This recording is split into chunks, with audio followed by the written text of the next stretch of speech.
Canal, pensa aí mais questões de Enem para você. Mas hoje, antes, uma dica aqui, ó. Todo concurso que você vai fazer, todo vestibular, prova para cargo público, não importa. Algo central em seus estudos. E eu vou mostrar aqui para vocês, ó. São esses dois livros aí, ó. Um dicionário, uma gramática, fundamentais para qualquer estudo, para qualquer concurso, para qualquer vestibular. Por que uma gramática e um dicionário? O dicionário vai te ajudar a compreender o significado das palavras e muitas pessoas erram questões porque não entendem o que significa aquela palavra. Portanto, o dicionário é fundamental nisso. E a gramática, para que você compreenda as regras gramaticais, concordância verbal, nominal, verbo, pontuação, tudo isso também te ajuda na interpretação das questões, seja em concurso, seja em vestibular, seja em provas para cargos públicos. Fica aí a dica.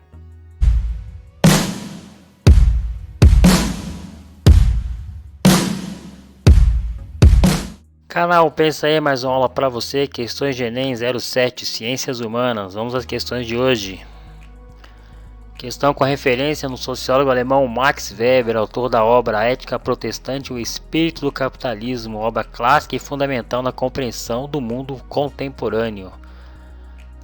Leitura da questão. O sociólogo alemão Max Weber definiu dominação como a possibilidade de encontrar obediência para ordens específicas ou todas, dentro de determinado grupo de pessoas. Então já se atente, Weber define aí o conceito de dominação. Em Weber, este conceito está relacionado à ideia de autoridade, e a partir dele é possível analisar a estrutura das organizações e instituições como empresas, igrejas e governos. Na sociedade capitalista, dentre os vários tipos de dominação existentes, predomina a dominação burocrática ou racional.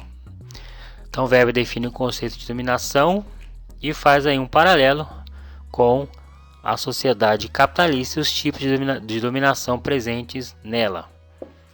Assinar a alternativa que indica corretamente a quem se deve obediência nesse tipo de dominação. Origem da questão: Universidade Estadual de Londrina, Paraná.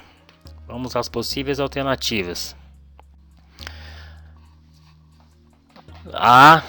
Letra A. A ordem impessoal, objetiva e legalmente estatuída, e aos superiores por ela determinados em virtude da legalidade formal de suas disposições. De maneira então que a alternativa A já é a própria resposta correta. A ordem impessoal, objetiva e legalmente estatuída, e aos superiores por ela determinados em virtude da legalidade formal em suas disposições. Essa questão está certa porque ela tem foco exatamente nas instituições sociais que impessoalmente comandam as sociedades organizadas ocidentais com amparo na lei e nos costumes, e é disso que trata a citação aí de Max Weber. A B está errada, aos mais velhos, pois são eles os melhores conhecedores da tradição sagrada. O livro, a citação em questão, não está focado numa discussão de análise religiosa. C. Ao líder carismaticamente qualificado como tal em virtude de confiança pessoal na sua capacidade de revelação, heroísmo ou exemplaridade. Também não é a referência aí da citação. E D. A pessoa do Senhor nomeada pela tradição e vinculada a esta, em virtude de devoção aos hábitos costumeiros. Também não é a análise correta. A E. Ao Senhor, mas não às normas positivas estabelecidas, e isto unicamente segundo a tradição. De forma que a B, C, D e E se encontram muito erradas, porque elas focam na discussão com pressupostos religiosos, e essa não é a intenção aí da análise dessa citação de Weber, e sim a questão com relação às normas e às leis, né, aos costumes na sociedade capitalista relacionada à questão de autoridade. Letra E é correta, vamos para a questão 2. Questão 2, mais um autor aí citado, Alexis de Tocqueville. O autor Alexis de Tocqueville, pensador político, historiador, escritor francês aí, nos anos de Paris, aí citados entre parênteses. Questão: conforme o autor então, em 1940, o francês Alexis de Tocqueville, autor de A Democracia na América, impressionado com o que viu em viagem aos Estados Unidos, escreveu que, nos Estados Unidos, A qualquer momento, um serviçal pode se tornar um senhor. Um serviçal pode se tornar um senhor, ou seja, uma pessoa de um trabalho mais simples, mais subordinado e não tão bem valorizado na sociedade, pode alçar a um posto maior, mais conceituado na sociedade. Por sua vez, o escritor brasileiro Luiz Fernando Veríssimo, autor de O Analista de Bagé, disse em 1999, ao se referir à situação social no Brasil: tem gente se agarrando a poste para não cair na escala social e sequestrando elevador para subir na vida. Então, dois pontos de vista, dois autores com considerações diferentes a respeito da mobilidade na sociedade. Aí já é um conceito importante, é uma questão que trata da mobilidade social. Vamos às possíveis alternativas então. As citações anteriores se referem diretamente a qual fenômeno social, né? Já dei lá o feedback, mobilidade. Então vamos às alternativas. Vamos saber por que a A está errada. Ao da estratificação, que diz respeito a uma forma de organização que se estrutura por meio da divisão da sociedade em estratos ou camadas sociais distintas, conforme algum tipo de critério estabelecido. O tema da estratificação social, inclusive existe uma aula aqui no canal pensando sobre isso, não é a discussão dessa questão. A está errada. B. Ao de estado social, mais um conceito aí que não é o foco da discussão da questão, que diz respeito a um conjunto de direitos e deveres que marcam e diferenciam a posição de uma pessoa em suas relações com as outras. Também não é essa referência na citação de Alex de Tocqueville nem de Luiz Fernando Veríssimo.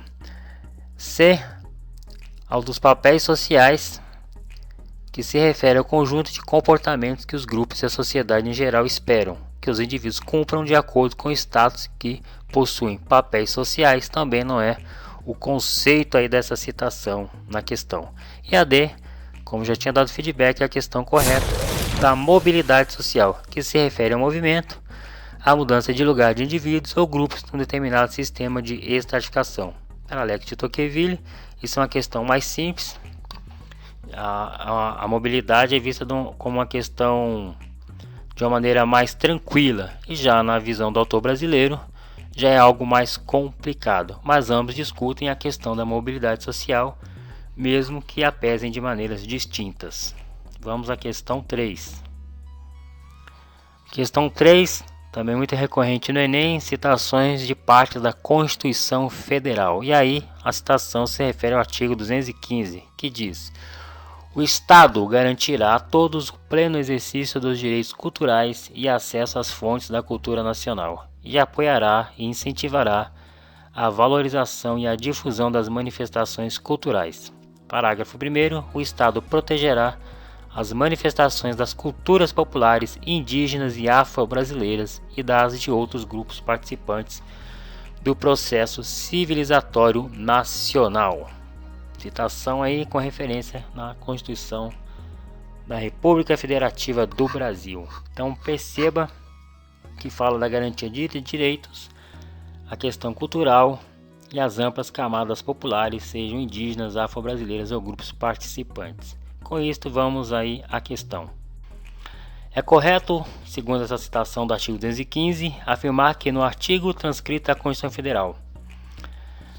Vamos pelo método de eliminação. Por que a E está errada? Estimula o investimento estatal que visa evitar o hibridismo cultural. Não é o que é tratado na questão. Lembre-se, questão do Enem aí, mas aquela E é aquele tipo de questão realmente muito errada. Só vai marcar quem não prestou o mínimo de atenção no enunciado. D. Orienta o processo de homogeneização e padronização cultural. Uma leitura atenta, você percebe que a citação fala de diversidade cultural, ou seja, heterogeneização da cultura e não homogeneização, não de um padrão cultural. Então a D está errada. C. Propõe um modelo para a apresentação de projetos culturais. A citação também não é uma questão técnica. Tá aí a letra C também é uma questão bem errada. Realmente só quem não lê lá o enunciado para marcar a letra C. B. Impõe restrições para o exercício da interculturalidade. Uma boa interpretação da citação do artigo 215 vê exatamente que o que se propõe é o contrário, não restrições, mas liberdade de manifestação cultural. E aí chegamos à alternativa correta, a letra A, segundo o artigo a 215 da Constituição Federal, a proposta é reconhecer a existência da diversidade cultural e da pluralidade étnica no país. Então a citação 215, fazendo uma boa leitura, uma boa interpretação, você tendo esse exercício de interpretação e assimilação, você tranquilamente acertaria esta questão. Letra A, artigo 215 da Constituição Federal reconhece a existência da diversidade cultural e da pluralidade étnica no país. Terminando as questões, uma dica no final para vocês. Fica a dica aí do Seiji Arata, aí tem vários programas dele aí, blogs, sites, vídeos aí para vocês pesquisarem. Curto muito. E ele tem uma frase que é o seguinte: se você quer aprender sobre qualquer assunto, precisa desenvolver sua persistência e vontade de poder fazer o trabalho duro. Fica a dica aí, acredite, persista, estude e os resultados virão, mas não virão com moleza, virão com dedicação plena, ok? Canal Pensa aí, essa foi mais uma aula para você, forte abraço.